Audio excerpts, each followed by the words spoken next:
Today's guest, Jessica Jansen.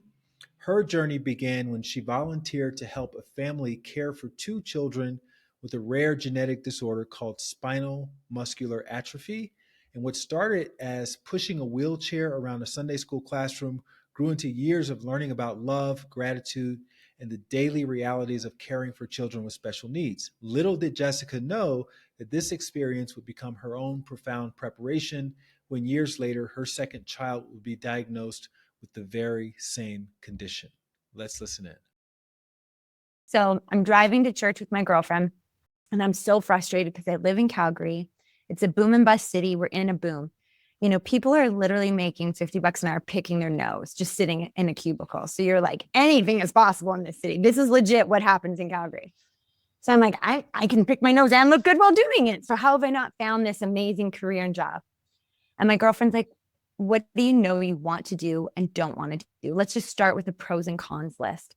And the very first thing that I blurted out, I said was, I know I would never want to work with handicapped kids because they disgust me. And I don't remember her response or whatever, but then I think I just kept going through the list of here's what I know, here's what I'm good at, you know, as one does when you're kind of sorting through things. And then cut to a week later. Week later, I'd volunteered at the church quite a bit. And my girlfriend was like, got a call from someone like, hey, we're short in Sunday school. Do you know any friends that have already done their criminal record check and are approved to, you know, volunteer in the church? Could they come and help in Sunday school? I was like, yeah, for sure. We've got nothing going on a Sunday morning. Happy to help.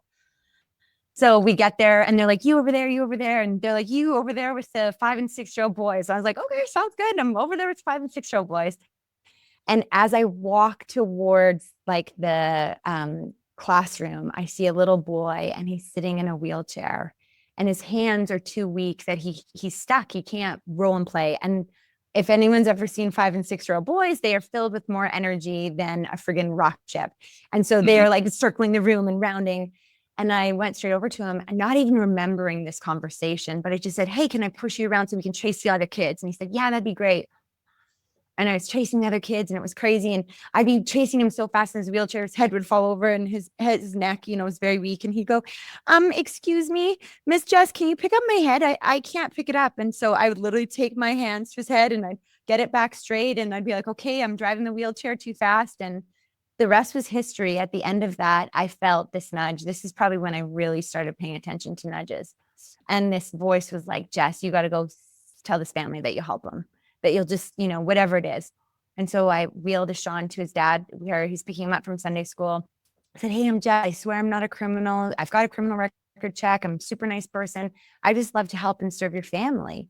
And their dad was like, yeah, okay, amazing, great. He's like, my wife's coming. Can you just wait to meet her? And I was like, sure, I've got nothing else to do. And as his wife walks around the corner, she is also pushing a wheelchair with a little girl who's 4 years old, whose hands are too weak to push. And I introduce myself, say the whole spiel. And she says to me, how soon can you start? And I was like, I can come tomorrow. And so that was the rest is history truly from there. The next day I showed up and I nannied for the family. I helped the family. I learned to love those kids and nothing about them disgusts me. I grew so much as a human and I learned so much about myself and gratitude. And it was a wild ride to where I'm at today, but it was a pivotal moment in my life of you can say some really crazy things, but it's also okay to learn from those crazy things. Okay, so I have a few questions about this moment for you. Yeah. Question number one, those two children were experiencing what's called spinal muscular atrophy. So right. what does that mean in relationship to the body and the brain and all of that? Mm-hmm. So spinal muscular atrophy, also referred to as SMA in short, is a rare genetic disease. And essentially the easiest way that I understand it to be, you can go Google it and get a much better medical explanation is that they're missing a genetic gene that's passed on from both parents. And that gene that they're missing is the gene that's pivotal in telling our nerves to reproduce. So when nerves die off, as they do in every human body, they're being reproduced. But in a body that has SMA, they're not reproducing. Nerves are what communicate to our muscles. So you want to like move your leg. Like I just crossed my legs, uncrossed them. You know, I don't even think about it. I just do that. That's because my nerves are communicating to the muscles of signals to the brain. But when they die off, you can't do that anymore. And in patients and families, members, those living with SMA, they'll start to lose that ability. And so these kids at about 18 months were diagnosed with spinal muscular atrophy. And so they started losing the ability to walk. And then you started losing the ability to use your hands and arms. And it eventually kind of works its way up your body until you can't eat, breathe, swallow, all of those basic human functions. Like you and I are breathing right now. I'm talking right now. I don't even have to think about it.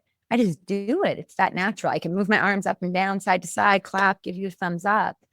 And for that, those simple motions for someone living with SMA, it is a terrible amount of work. And then often they'll fully lose that ability. And that's why Sean and Shania were so weak at 4 and 6, that they had already lost the ability to communicate and to be able to use those muscles in their arms to push their wheelchairs.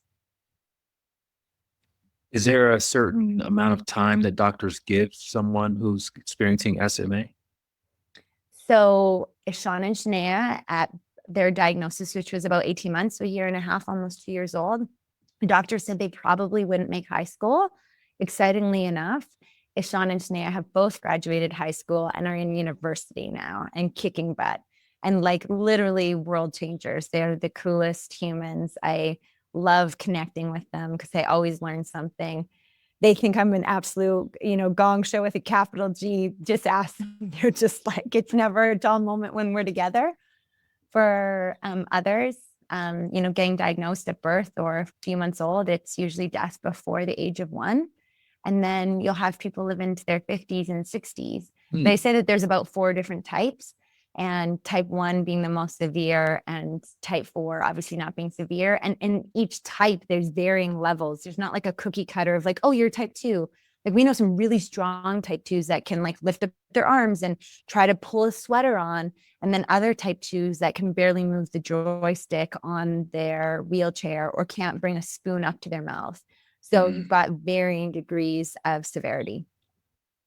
Okay, so you mentioned that you felt a nudge to go up to Ishan's father and volunteer to help. What was that nudge? What does it feel like if you had to articulate that? Is there words saying Jess, go up, or is it just a feeling, or what is that nudge? For me, it's a combination of both, but I feel really blessed. My nudges are usually very audible. And when my husband, now to this day, I was like, shit, honey, I got a nudge. He's like, oh shit, here we go again. Like, it's like, buckle up. Like, you got to go do the thing. And he's like, oh man, what is this going to do? And usually if I get a nudge, you better watch out because it's going to happen come hell or high water. And often they're very crazy. And sometimes I don't always get to see the end result of it. I'll follow the nudge and I just trust it. But it's an audible voice. And it's almost like something's tugging at your heart, like pay attention. And that part, I'd be curious. I think that happens for all of us. I think it's just, and you would know, I usually don't stop talking and shut up because I'm like, I want to know this. Tell me about that. What about this? Like I'm at, like my pace in which I run my life is like high vibes all the time. And I love it. But I also know that I have to be quiet enough or smart enough to listen to that. And I think that is wired inside all of us. Hey, so a lot of you all have been reaching out with your guest suggestions. And look, I appreciate it. I do. And to help make it easier for those guests to say yes to my invitation, I need you to subscribe to this channel. Just hit the subscribe button below. And that's literally the best way to help me get you that guest on my podcast. All right. Thank you so much for helping out, and back to the show. Something I've written about, because I talk about nudges a lot as well, is people say, oh, I don't know what my heart is saying. And part of me is saying, responds with, you be careful, because when your heart does nudge you to do something, it's usually not something that's going to make you more comfortable. It's going to be something that stretches you to some extent. Would you agree with that? I would. Because it's not usually the comfortable stuff. I don't think we need to be nudged to do comfortable stuff. Do you know what I mean? It's like your body already knows. It's these scary, uncomfortable, you're not guaranteed a result. That's where the nudges are like, hello, pay attention, go do the thing. And you're like, oh God, it's scary. I don't want to do it. I don't know the outcome. What will people think of me? And that's usually where we got caught up. And my whole book was about like, yo, pay attention. That's where the friggin' joy lies. Every nudge, respond. It's crazy, but it's also really beautiful. So speaking of crazy and stretching ourselves, talk a little bit about a day in the life of of helping to care for these two young, beautiful souls with SMA? Oh man. I mean, this is where I get choked up because I think, you're like, oh, brush my teeth, brush my hair, go take a piss. Like I wake up and the very first thing you go pee, that's me. And then I brush my teeth. Those are the very first two things that I'll do and shut it off my alarm. Right. And I don't have to think about that for 1 second. But the very first time I cared for them, it was like, Jessica, can you come get me out of bed? And they had to wait for somebody to come and get them out of bed. They're so weak. And so it starts with, getting them on the toilet, brushing their teeth, but you're doing all of that work for them. And the crazy thing is with spinal muscular atrophy is it doesn't affect your cognitive thinking. You're still very with it. They're some of the smartest people because they're so tuned in. But physically, that's where they would face all of their challenges is, not being able to physically do something. So you get them ready, get them in their wheelchair. They have power chairs, which are incredible. And so once you're in a power chair, depending on what age you are, you're fairly, I shouldn't use the word fairly, you can be somewhat independent. Again, depending on the severity of, spinal muscular atrophy that you're facing. But it's everything from like breakfast. And it's like, Sean and Janaea are 21 and 19, and someone still has to cut their food for them. And then towards the end of the dinner, they get tired in like lifting a fork. And I remember purchasing my cutlery, when you go and you get a wedding registry done and you pick it all out. I remember weighing out the different like cutlery options and wanting to make sure that my cutlery was light enough that they could use it, which is crazy because I don't know a lot of people that you're like, I usually pick it up and you're like, wow, this is really weighted. It must be good quality. And those were things that you don't even think about. And so it's everything from every time they have to go to the bathroom, every time they need their nose wiped, every time they want like their hair. Okay, can you just like, I'm like, oh, quickly, I'll throw out my hair, boom, put in a pony. You're like, okay, good, ready, let's go, boom, and whatever. We don't think about those things, but every movement has to be calculated and sorted through. Every meal, when you're going to sip water, who's going to be there to take you to the bathroom. And there's some cool surgeries. You can get what's called a Mitrofanoff surgery where you reroute your bladder through your belly button and you can self-catheter. But if you don't have that, and the kids didn't have that until they were almost 18, every time you want to go to the bathroom, every time you want to do something, you're making sure that someone's there to assist you in every step. My favorite part of caring for them was at bedtime. I would play this crazy dentist lady named Helga or Olga. And then I would play the dentist with them. That would take 45 minutes. And then once we got them into bed, in pajamas, all the things, I would get to pick their nose. So, you probably like blow your nose, but they didn't even have the strength to like really blow their nose. So I got to go in with a Q-tip and pick their boogers. And I just thought it was the best thing ever. And Sean would roll his eyes because I find great joy in booger picking. And it's like, that's the stuff you and I don't even think about. It's like you got something, you just finger up your nose and away you go.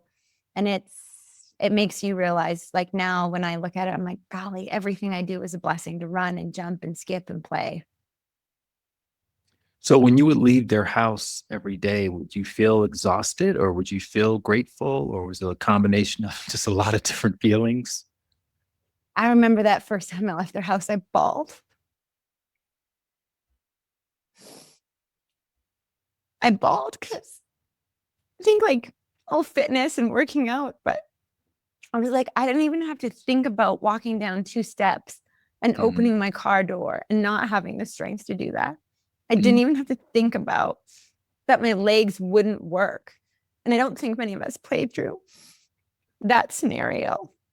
And I was 22 at the time, something like that. And it was the first time that I was like, whoa, I'm so damn grateful for my legs. Like I've been gifted something, such a blessing that I've taken for granted up until this moment. And I think unless you have kind of a life altering circumstance, I think so many of us live like that. Oh, whatever, I'll work out later. Or, oh, it doesn't matter if I move or whatever it is. And it's like, I don't take those moments for granted. And so I remember being overwhelmed with, I think it was a bit of guilt. I think a bit of shame of just like not realizing like such simple gifts that I had and feeling, bad for taking them for granted. And then full of joy because for me, I could have fun of brushing someone's teeth and picking their nose and being like, hey, this is a small way that I can show up for somebody. And I wasn't doing it for anybody. I was just doing it because I wanted to make those kids smile. I wanted their mom to not be so stressed out, to not feel like she didn't have help. And that's, you know, a massive thing that anyone with SMA is navigating, is getting the assistance and the help. And I remember the first time I cared for them overnight, they were up, I think it was 12 to 14 times. Can you roll me? I'm too hot. Can you roll up the curd towards my ears? And I have little kids and they're amazing sleepers, but I know when you're trying to help your kids sleep, it's like, oh, getting up again. But 14 times, and not because, but they just, their body hurts. They need to roll. Like you and I are rolling back, forth, sheets up, sheets down. And I just remember being utterly exhausted after doing it I looked after their kids for a week. The mom and dad went away for a trip to recharge their batteries. And I remember being like, they do this every day of their life. There's no break, no tap out. They get one vacation a week for 7 days. I was like, they're wired different because this is next level. Mm-hmm.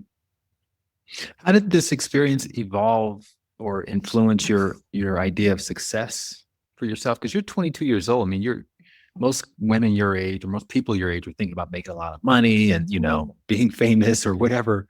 What were you thinking in terms still of thinking success? about those things At that time? Yeah. You know what I learned? I learned that you could show up where you are. So I started working for this company called Jiwo Juice, and I was the director of operations and training. Mm-hmm. And we were a smoothie company, so similar to like a Jamba Juice or whatever. And so franchise partners would buy the location and I would onboard them and train them. And we had a full-on training facility. And part of what we would do is, you know, you train on how to make the items. But part of what I incorporated was like community outreach. And I was like, yo, like we can show up and use this for a difference, like for good. And you like seeing Tim Hortons, that's our coffee shop here in Canada. Like they have like camp day where it's like buy a coffee and like the money goes towards sending kids who have cancer to camp. And I was like, okay, this is amazing. And so in the training, I started encouraging franchise partners, and we did, I think 3 events before I was no longer able to be interactive in the training. And I kind of took on a bit of a different role, but we would run a community outreach event, invite people into the head office where we were training, and then we would raise money. And the first thing we raised money was for adaptive bikes for these kids. And to see community and goodness and people who'd never met these kids, they weren't there. I just showed them a picture and said, hey, we're raising money. I mean, I had a guy at the end of the day, he was like, Jess, what are you short for these bikes? I was like, I don't know, probably another $1,000. We'll try and hold another fundraiser next month. And he was like, I'll just write you a check right now.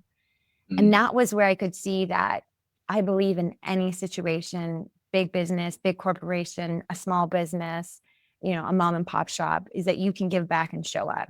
And sometimes it'll be to write checks of millions of dollars and you don't even have to think about it.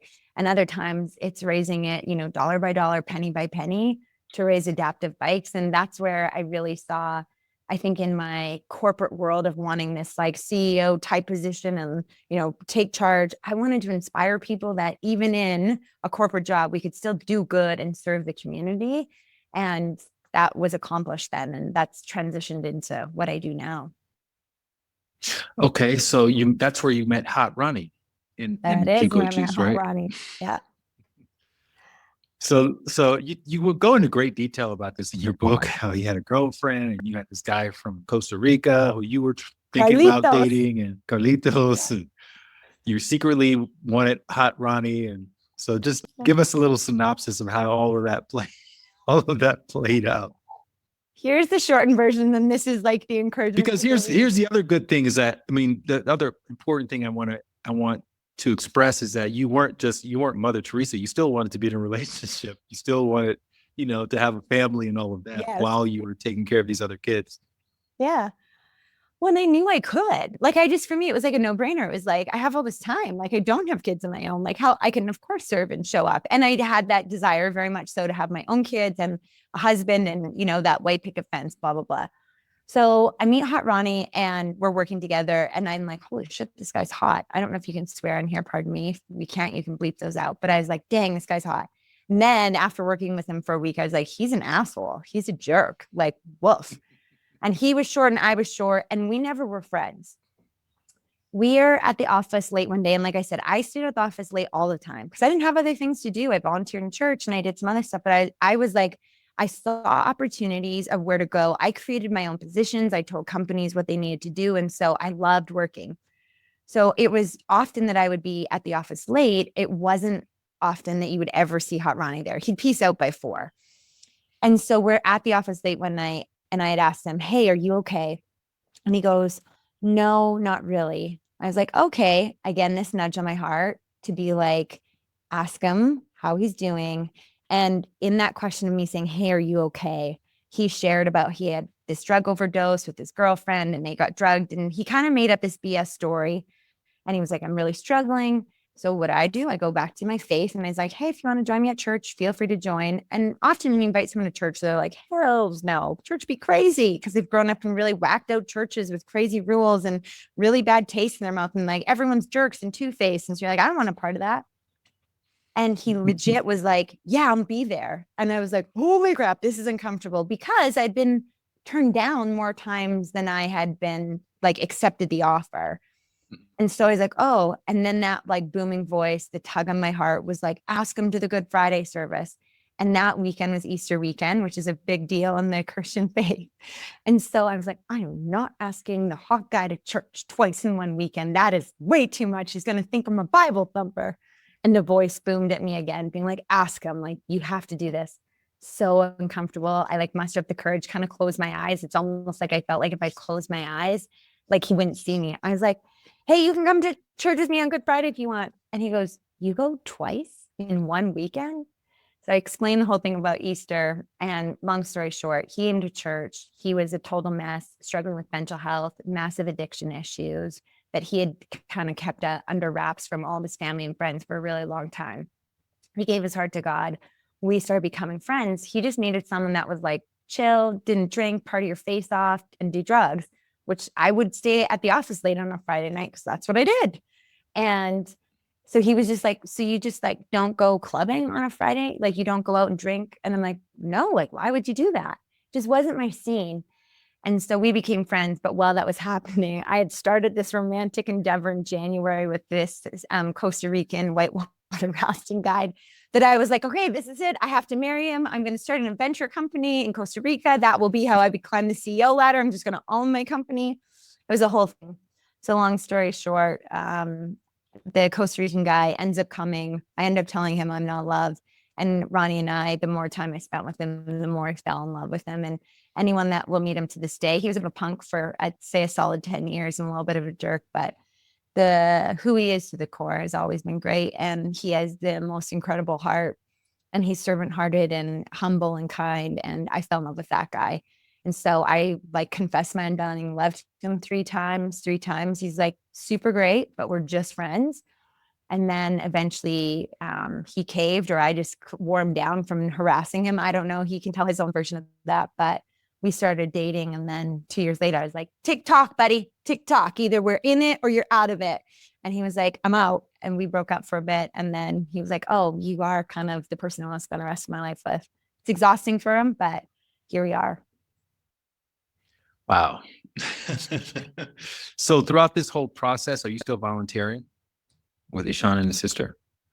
Yeah, I made Ronnie. I was like, Ronnie, we're taking the kids to my parents' farm for an extended long weekend. He's like, what? I'm like, Sean and Shania, the kids in the wheelchair that I help out every like kind of random. It obviously was like way less than what I did when I first started seeing them. Mm-hmm. But I was like, hey, their parents need a break. We're gonna fly them to Winnipeg and we'll hang out at my parents' farm because it's an awesome place to be. And how many people get to go hang out? And so we flew them to Winnipeg, which is a whole thing because you got wheelchairs and all their extra luggage. And he did that with me twice, which was really incredible. And we still would show up and take him to movies and out for dinners and just fun stuff. I had a friend going to pilot school in Ishan when he was little, wanted to be a fighter pilot. And so when he was getting his hours in the plane, I asked if he could take us up, and we pretended to do a fighter mission. Ishan got really motion sick, and from that moment on decided he never wanted to be a fighter pilot again. So I was like, I crushed a dream on his birthday, but it wasn't the same capacity. I think it goes in the seasons of your life, but they've always been a part of it. They were our flower girl and ring bearer at our wedding, which is really special. So what did you notice about Hot Ronnie? Everyone I just calls call him it and he loves it. I know everyone does. And he loves Yeah. it. I'm like, what guy doesn't want to be called hot? Like, hello. Right. What did you notice about Hot Ronnie in the way he interacted with them when you kind of, I guess I'm assuming you enrolled him into it? Did he get to a point where did he start off just doing it because he thought that's what you wanted him to do, or was he into it? That's a great question. I have never been asked that. I mean, I would say, what do they say? Baptism by fire. Is that the Hmm. right way to say that expression? I think when you hang out with me, and this is like whether you're married to me, whether you're my friend, you are just like you become part of the, I call it the Jessica vortex. Like once you're in, you like if you can't keep up and you don't want to do the things, then like you're just gonna be left in the dust. And so I think for him, that was kind of how it was. It was like, hey, we're picking up the kids because we're taking them to a movie and dinner on Friday night. And like there wasn't even an option. Like it wasn't, and I respected like if he was like, oh, hey, I have plans or I'm busy or whatever. It would be in our later years that it became some stuff we had to work through in therapy for sure, of just like why did we have our own diagnosis of spinal muscular atrophy. But he jumped on, and he's always a really good sport, and I think he knew how much it meant to me. And what I would say is he's probably uncomfortable as everybody is, that you don't want to hurt them. They're really frail. You can break their Mm. bones really easily. They're not like hefty, solid built people. And so I'd be like, okay, just pick them up and put them on the toilet. And I'm just like, we'll figure it out as we go. And he's so like wanted to be safe and not hurt somebody. And so he was very like sensitive and I would say cautious. But he was right in there, I think partly because he knew he didn't really have a choice. You know how you had that feeling of overwhelming gratitude after you first started doing that? Did you share that with him? Like, would you guys sit in the car after spending time with him and just talk about how grateful you were for everything? Yeah. And Ronnie's a very physical guy, very healthy. And, he had to be after his addiction. It's one of the things that is of his highest core values is his health. And I think it just even opens your eyes that much more to ensuring that while you have your health, take care of it. And that was just like another thing for him to add to his bucket of why it's important to take care of himself. Mm. What's your proposal story? Because it was kind of funny in the Oh my book. gosh.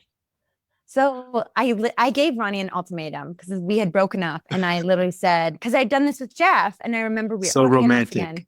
I know, right? But I mean, this is the stuff that you think it looks like Hollywood movies, and it's like that is not how life works out. This is the reality. So he breaks up with me, and in that we were working together. I was living with him. He gives me his keys, and he was like, "Move out. I want you out by the end of the night." And ironically, we just had this conversation. He said to me, why didn't you even try to call me and fight and be like, hey, can we work through this? He's like, you just took my keys and started packing stuff. He's like, I'm reasonable and I would have listened to you. And I was like, really? Are you kidding me? I slept on a friend's couch for 4.5 months. Like, you're telling me this now? But we had broken up, and I was so firm. And like, if you want to get back together, know that I'm going to be your person, because I don't want to go on and off, on and off. At the end of the day, life is about choices, and we get the power to decide what our choices are going to look like. We can say yes or no, in or out, up or down. And so I was like, if you're in, be all in. Because my parents, I'd seen them work at it for 42 years, and it wasn't just blissful, romantic, no problems. I'd seen my grandparents do it for like, it's a choice to show up and be with your partner and do the hard work. And so when he came back to me, he met me at his truck was parked at the Jugo parking lot where we worked, and I had left my car there because I'd flown out for a wedding that he was supposed to come with, but we had broken up, so he didn't come. And he had this incredible letter I carried in my wallet to this day, just about saying, hey, like, you're the person, and I feel like I'm going to fall short because you have insane expectations, which is like, if you've met me, yes, very true. But he also said, I'll spend the rest of my life doing everything I can to make those expectations and to give you a life that you dream of, because I have crazy big dreams. And I knew at that moment that like he was all in, and it was the security and the reassurance that I needed, that no matter what storm we'd face, that we were in it together. And he didn't have a ring, and he said that he's like, I don't have a ring, but I'm gonna take you to New York. And I had this dream of wanting to go to New York or be a CEO, and I'd never been to the city. And so he booked this trip and took care of all of the arrangements, and it was beyond perfection. And when we were in New York on the second night there, he took me out for a beautiful dinner, and then we walked to the carriages at Central Park, and we get into the carriage and he climbs in and I climb in and you're clopping along. And I'm like, holy, this is it. Like, your heart's beating out of your chest. And we literally were in there for 2 minutes. Ronnie hands the driver of the carriage $200 USD. I get out and I'm like, did you just give the guy $200 USD? He was so nervous. He couldn't calculate the bills. And so he just and you could see the guy in the carriage was like, yeah, take off before the idiot tourists realize how much money they gave him. And then he whips down his pants and pees on a tree in New York. And I'm yelling at him. I'm like, you are not peeing on a tree in Central Park. And then he proposed over the Bow Bridge. There was nobody around. It was lightning misting. And in typical Jessica Jansen fashion, I try to rush everything. And I was like, yeah. I wouldn't even let him say what he was trying to say. And he proposes. And then the next thing out of my mouth was, did you get me the ring I wanted? And I mean, kind of hilarious and crazy. And he's like, did you legit just say that? I was like, well, did you get me the ring I wanted? And it's not even that outrageous of a ring. I'm wearing the bands right now. It's just 2 simple bands. And then this other diamond that he got me, but it was amazing and more than I could have asked for. And then cut to you all are having your first child, Swayze. Swayze, we have Swayze Grace. I was told by doctors I couldn't have kids, celiac, endometriosis, all these crazy stomach issues. I was heavier. I didn't have a regular period. My cycle was messed up. I was in constant pain. I've done a lot of work in my health. I got mono and hepatitis and a liver infection when I was in high school. And it took me, I would say, 8 to 10 years to recover from that properly. And now I take really good care of my health because I know how quickly it can fade. So we weren't sure what it would look like, but we got pregnant with Swayze on the first go. It was crazy. And she came. And then 4 months after she was born, I peed on a stick again. And I was like, oh my gosh, we're doing this again. And Ronnie had started a new business. I wasn't really working. It was wild. That wasn't kind of what we were preparing for. And so it came fast and furious. And literally 13 months later, almost to the date, our second son was born, Lewiston. And we also have a third little guy, Hollis, who was born in 2019. So when Lewiston was born, did you have any feelings or anything about Lewiston that made him stand out from your experience with Swayze? None. His birth was easier. It was I literally went into the hospital, and this is legit how the story goes down. I walk in, I'm like, hey, me again. You check in. I was like, I was here 13 months ago. Let's get this done. And they're like, okay, we'll see. We'll triage you. I was like, I'm for sure dilated because I waited a really long time. They awkwardly stick their hand up your woohoo and they look off into the distance. You've probably, I don't know if you've had to deal with this with any of your family, but they'll measure you and they're checking to see how dilated you are. And they're like, oh, wow, you're 6 centimeters dilated, which is pretty freaking far along. I was like, yeah, let's have this baby. I get into the room and I'm like, all right, team, here's how it's going down. I'm like, break my water, gonna go in the shower. And when I say push, it means I got to push. Because when I start pushing, this baby's coming out. And they're like, okay. And I was like, I know you got a scheduled C-section there this morning, doc, but I'm going to happen before the scheduled C-section. So buckle up. Let's get this done before you go do that. And they're kind of laughing but taking me seriously because it's your second baby. They broke my water, and 45 minutes later, I was like, I got to push. And it was 3 pushes and Lewiston was out. And literally they rushed me out of the delivery room. You don't stay in the room in Canada. You move from the room to a different unit. And anyways, it's the whole thing. But I was home I delivered him at 8:55 and I was home eating gluten-free cheese pizza and watching playoff hockey at 6:30 at night. It was just okay, that wasn't so bad. I'm sitting on a patsicle and, I'm a little bit of pain, but I just had a baby. This is great. And family was coming over. There was no resting mother's bliss. It was the playoffs were on and it's Ronnie's team and we're always hosting. So come on over. Nothing would have alerted me for what we were about to embark on. And you mentioned, and maybe I'm getting this wrong, but you mentioned a chiropractor first detected that something was off. So why were you taking your son to a chiropractor? So Lewiston had really bad colic. So a colicky baby is literally crying, screaming all the time, just nightmare. You have to constantly be moving. And I was really the only person that could hold him and soothe him. Most babies oh, you're so content. He was in you could even see he was in pain. And so I tried everything, and a bunch of friends that we had just hung out with, she suggested my kids had colic, take them to this chiropractor. I'm in Winnipeg at my parents' farm. We're holidaying there. And so this is where my girlfriend said, so she's like, my kids went. I was like, great recommendation. And when I put him down on the little bed and I unzipped his sleeper, his skin was mottled, but he was labored breathing. But his newborns, he's 2 months old at the time, they're just weird alien-like creatures anyways. Like they make weird noises, they make weird sounds, they're pooping 12 times a day. Like you don't know which way's up. I'm sleep deprived. And she didn't even treat him. She just said, I want you to take him to Emerge, have him looked at by a doctor. And I thought it was really weird. Again, still not panicking. On the way, I stopped for a gluten-free sandwich. I stopped for a hot Americano. Like I called my mom. I don't even call Ronnie at this point because I'm like, I don't want to, he's a little bit of a worrywart. I'm like, I don't want to alarm him. And I just remember being so perplexed, like this kid kind of looks fine. Like what would be the issue? And I literally went from the Cairo to the sandwich shop and the hot coffee to Emerge and into Emerge. In Canada, like unless you're dying, you typically wait quite a bit of time. And blessed be, I was in a private room ready to go. Literally from that private room, a nurse was like, we'd like to, just move you to a different area. And I remember putting Lewiston back in the stroller, like strolling over thinking, oh man, I haven't even had a sip of my coffee yet. This is really fast. And looking up and just seeing the words resuscitation room. And that's when everything for me flipped, that I was like, oh, this is serious. And I was able, after we got our diagnosis with Lewiston, I was able to thank that Cairo and just say, thank you. You probably saved my son's life. Because had he fallen asleep, a certain way or his head, he probably would have cut off airway and not had the strength to adjust himself like most babies would. So it was a blessing to be where we were at the time. So what happened next once you went into the respiration room? When did they give you the diagnosis? So seen at a Grey's Anatomy, people are running in, shouting numbers. They've got lights on. They're calling. We need a CT and MRI. We want an EKG and ECG. And I'm like, what's happening?